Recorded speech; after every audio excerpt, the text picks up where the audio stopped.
J'ai décidé de vous parler à nouveau de l'accident de service dans la mesure où on voit une certaine évolution de la jurisprudence des tribunaux administratifs.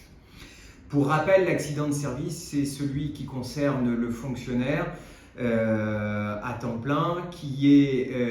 victime d'un accident et ensuite de la reconnaissance par l'autorité de tutelle de l'accident au titre de la législation du travail, donc de la prise en charge en tant qu'accident de service. La question que l'on doit se poser, est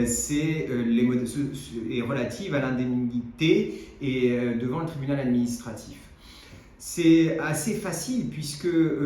globalement, la quasi-intégralité des postes de préjudice sont indemnisés sans faute, sauf les postes de préjudice soumis à recours que sont les pertes de gains professionnels futurs et l'incidence professionnelle, où là, il faut caractériser une faute. Mais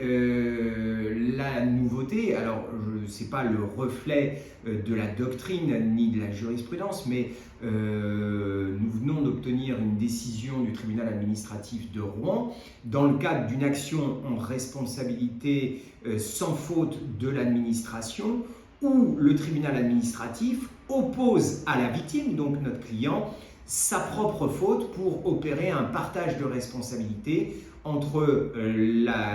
l'administration et le fonctionnaire. Nous considérons pour notre part que la possibilité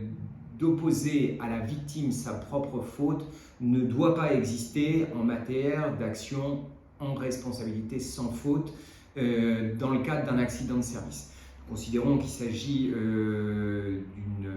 erreur d'appréciation de la part du tribunal administratif et qui devrait être l'objet d'un recours. Maintenant, à proprement parler sur la décision du tribunal administratif de Rouen, dans la mesure où celui-ci a fait application d'une part du barème de la Gazette du Palais 2022 avec un taux d'actualisation à moins 1%, nous allons probablement pas faire de recours parce que c'est tout à fait atypique par rapport au positionnement des tribunaux administratifs et on obtient en fait même avec ce partage de responsabilité des sommes que l'on n'aurait pas pu espérer avoir antérieurement devant le tribunal administratif. Voilà en quelques mots l'évolution de la position du tribunal administratif sur l'indemnisation de l'accident de service.